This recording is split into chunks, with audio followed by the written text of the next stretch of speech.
Hi all అందరికీ నమస్కారం. మనం మనీ సెక్యూరిటీ ఛానల్‌కి మీకు స్వాగతం. మీరు స్టాక్ మార్కెట్ ఔత్సాహికుడా లేదా కొత్తగా ఇన్వెస్ట్ చేయాలని ఆశిస్తున్నారా? అయితే ఈ వీడియో ఖచ్చితంగా మీకు ఉపయోగపడుతుంది. ఈరోజు జూలై 9, 2025 నాటి భారత స్టాక్ మార్కెట్ అప్డేట్స్ మరియు ముఖ్యమైన వార్తలను చర్చించబోతున్నాం.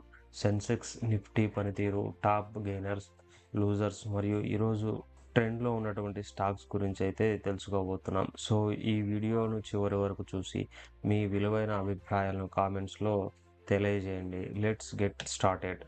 సెన్సెక్స్ అండ్ నిఫ్టీ అప్డేట్స్ చూసినట్లయితే ఈరోజు జూలై 9, 2025న భారత స్టాక్ మార్కెట్ సూచీలు మిశ్రమ సంకేతాల నడుమ తేలికపాటి నష్టాల్లో ప్రారంభమయ్యాయి. ఇక మనం ఈరోజు చూసినట్లయితే ఇండియన్ స్టాక్ ఎక్స్చేంజ్లో ప్రాథమిక ఎక్స్చేంజ్ అయినటువంటి బిఎస్సి బాంబే స్టాక్ ఎక్స్చేంజ్ గురించి మాట్లాడుకున్నట్లయితే బిఎస్సి సెన్సెక్స్ ఇండెక్స్ మనకి ఈరోజు ప్రీవియస్ క్లోజ్ 83,712 నుంచి 83,625 దగ్గర ఓపెన్ కావడం జరిగింది. ప్రీవియస్ క్లోజ్తో పోల్చుకుంటే ఓపెనింగ్ అనేటువంటిది లోలో స్టార్ట్ కావడం జరిగింది.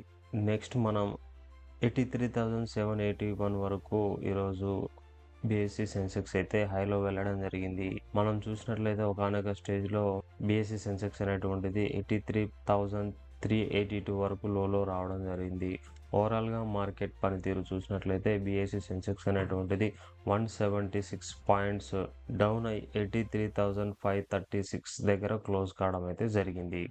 నెక్స్ట్ మనం ఈరోజు బిఎస్సి సెన్సెక్స్లో ఉన్నటువంటి 30 స్క్రిప్ట్స్ ఎలా పనిచేశాయని చూసుకుంటే బిఎస్సి సెన్సెక్స్ 30 స్క్రిప్ట్స్లో ఓవరాల్గా 13 స్క్రిప్ట్స్ గ్రీన్లో క్లోజ్ అయ్యాయి. 17 స్క్రిప్ట్స్ రెడ్లో క్లోజ్ కావడం జరిగింది. గ్రీన్లో క్లోజ్ అయిన స్టాక్స్ లిస్ట్ చూసినట్లయితే Bajaj Finance, Hindustan Unilever, UltraTech Cement, M&M, Power Grid, Asian Paints, ITC, HDFC Bank, Eternal, Bajaj Finserv, Maruti, NTPC, Kotak Mahindra బ్యాంక్గా ఉన్నాయి.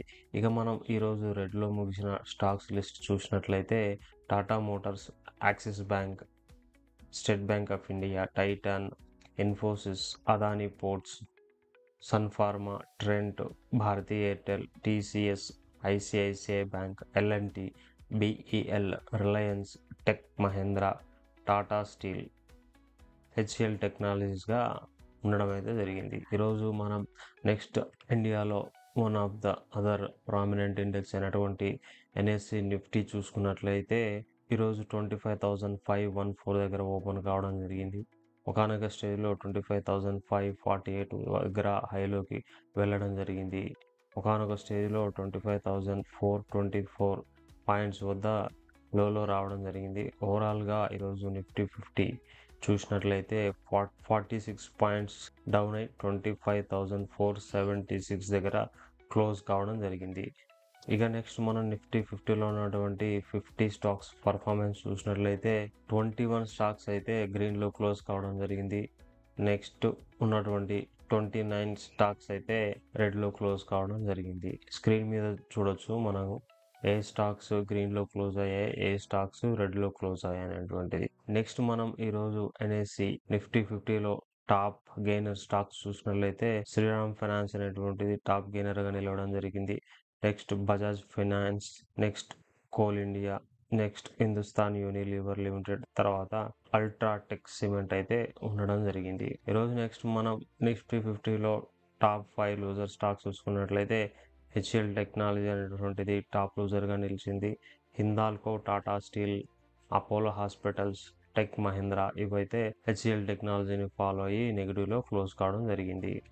నెక్స్ట్ మనం most active value traded stocks Nifty 50 చూసినట్లయితే హెచ్డిఎఫ్సి బ్యాంక్ ఫస్ట్ ప్లేస్లో నిలవడం జరిగింది. Followed by Reliance, ICICI Bank, Axis Bank, Jio finance.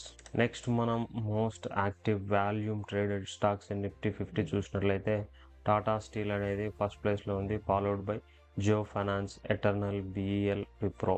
ఈరోజు మనం rupee performance చూసినట్లయితే యూఎస్డి వర్సెస్ ఐఎన్ఆర్ అనేటువంటిది 8 పైసా డౌన్ 85 రూపీస్ 79 పైసా దగ్గర ట్రేడ్ కావడం జరిగింది. నెక్స్ట్ మనం ఎన్ వర్సెస్ ఐఎన్ఆర్ చూసినట్లయితే 58 రూపీస్ 38 పైసా దగ్గర ట్రేడ్ కావడం జరిగింది. నెక్స్ట్ మనం జీబీపీ వర్సెస్ ఐఎన్ఆర్ చూసినట్లయితే 116 రూపీస్ 57 పైసా దగ్గర ట్రేడ్ కావడం జరిగింది. నెక్స్ట్ మనం యూరో వర్సెస్ ఐఎన్ఆర్ చూసినట్లయితే 100 రూపీస్ 52 పైసా దగ్గర ట్రేడ్ కావడం అయితే జరిగింది. ఈరోజు ఈ స్వల్ప నష్టాల కారణం ఏంటి? అంతర్జాతీయ మార్కెట్ సంకేతాలు, ముఖ్యంగా అమెరికా అధ్యక్షుడు డొనాల్డ్ ట్రంప్ ప్రకటించినటువంటి టారిఫ్ సంబంధిత వార్తలు మరియు చైనా ఇన్ఫ్లేషన్ వంటి డేటా సంకేతాలు, అదేవిధంగా గ్లోబల్ క్యూస్ ప్రభావం చూపుతున్నాయి. ఇదే సమయంలో భారత్లో జరుగుతున్న భారత్ బంద్ కూడా ఇన్వెస్టర్లలో కొంత జాగ్రత్తను కలిగిస్తుంది. అయితే బీఎస్సీ మరియు ఎన్ఎస్సీ సాధారణంగా ట్రేడింగ్ను కొనసాగించడం అయితే జరిగింది. నెక్స్ట్ మనం సెక్టారల్ అప్డేట్స్ చూసినట్లయితే ఈరోజు మార్కెట్లో కొన్ని సెక్టార్లు బాగా పనిచేసాయి మరియు కొన్ని నష్టాలను చవిచూశాయి. బ్యాంకింగ్, మెటల్ మరియు ఇన్ఫ్రాస్ట్రక్చర్ స్టాక్స్లో కొంత కొనుగోలు కనిపించింది. అయితే ఐటీ, పిఎస్యు బ్యాంక్స్ మరియు ఫైనాన్షియల్ సర్వీసెస్ సెక్టార్లో అమ్మకాల ఒత్తిడి అయితే ఉంది. ఈరోజు మనం గ్లోబల్ మరియు ఎకనామిక్ అప్డేట్స్ గురించి చూసినట్లయితే భారత మార్కెట్ను ప్రభావితం చేసే కొన్ని గ్లోబల్ మరియు ఎకనామిక్ అప్డేట్స్ గురించి మాట్లాడుకోబోతున్నాం. ఈరోజు భారత్ బంద్ అనేటువంటిది ప్రధాన పాత్ర అయితే వహించింది. ఈరోజు జూలై 9, 2025న 25 crores ఎంప్లాయీస్ అనేటువంటి వారు భారత్ బంద్లో పాల్గొనడం జరిగింది. ఈ బంద్లో ఐఎన్టీయూసీ, ఏఐటీయూసీ, సిఐటియు వంటి ట్రేడ్ యూనియన్లు పాల్గొన్నాయి. అయితే బీఎస్సీ మరియు ఎన్ఎస్సీ ఎక్స్చేంజ్లు సాధారణంగా ట్రేడింగ్ను కొనసాగిస్తున్నాయి కాబట్టి మార్కెట్ అప్డేట్స్ అండ్ ఆపరేషన్స్పై పెద్దగా ప్రభావం అయితే చూపలేదు. నెక్స్ట్ మనం అమెరికా టారిఫ్ న్యూస్ గురించి చూసినట్లయితే డొనాల్డ్ ట్రంప్ భారత్తో సహా బ్రిక్స్ దేశాలపై 10% అదనపు టారిఫ్ విధించే ప్రకటనలు చేశారు. ఇది టెక్స్టైల్స్ వంటి ఎక్స్పోర్ట్ సెక్టార్లో భారత కంపెనీలకు కొంత ప్రయోజనం చూపవచ్చు. అయితే ఫార్మా సెక్టర్పై ఒత్తిడి పెంచే అవకాశం అయితే ఖచ్చితంగా ఉంది.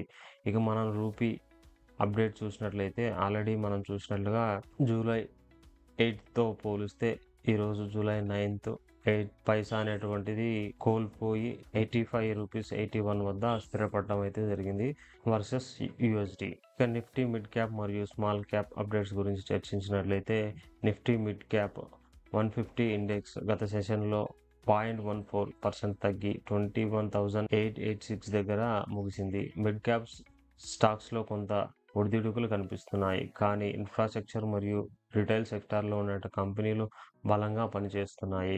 ఈరోజు మనం ఇన్వెస్టర్లకు ఇచ్చేటువంటి సలహాలు, సూచనల గురించి మాట్లాడుకున్నట్లయితే జాగ్రత్తగా ఇన్వెస్ట్ చేయడం అయితే ప్రధానమైన అంశము. మార్కెట్లు అనేది ఒక రేంజ్ బౌండ్లో ట్రేడ్ కావడం జరిగింది కాబట్టి ఇంట్రాడే సెషన్లో పాల్గొనేటువంటి ఇన్వెస్టర్లు అయితే స్టాప్ లాస్ ఉపయోగించి ట్రేడ్ చేయడం అయితే మంచిది. సెక్టర్ ఫోకస్ గురించి మాట్లాడినైతే బ్యాంకింగ్ మరియు ఇన్ఫ్రాస్ట్రక్చర్ స్టాక్స్ పై అందరి దృష్టి ఉండబోతుంది. అదేవిధంగా ఐటీ స్టాక్స్, ఇదే విధంగా పిఎస్యు బ్యాంక్స్లో అయితే కొద్దిగా ఒత్తిడి అయితే ఖచ్చితంగా కనపడుతుంది. ఇక లాంగ్ టర్మ్ ఇన్వెస్టర్ల గురించి మాట్లాడుకున్నట్లయితే ఫార్మా సెక్టర్, కన్జ్యూమర్ గూడ్స్ సెక్టర్లో స్థిరమైనటువంటి లాభాలు కనిపించే అవకాశం అయితే లేకపోలేదు. సో మీరు ఇన్వెస్ట్ చేసేటప్పుడు long term investment goal base చేసుకొని వివిధ డైవర్సిఫికేషన్ చేయడం అయితే ముఖ్యం. ఇక మనం చూసినట్లయితే ఈరోజు జూలై 9, 2025 నాటి భారత స్టాక్ మార్కెట్ అప్డేట్స్ మరియు న్యూస్తో మీతో పంచుకున్నాం. ఈరోజు ఏ సెక్టర్లో ట్రేడ్ చేయాలని ప్లాన్ చేస్తున్నారో, అదేవిధంగా రేపటి రోజు ఏ సెక్టర్ మీకు అనుకూలంగా ఉండబోతుందని అనిపిస్తుందో కామెంట్స్లో అయితే తెలియజేయడం అయితే మర్చిపోవద్దు.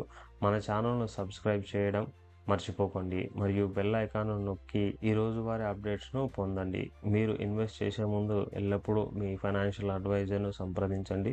తదుపరి వీడియోలో మళ్ళీ కలుద్దాం. అంతవరకు stay invested, stay aware, stay secure, stay safe. Thank you for your time. Thank you for watching.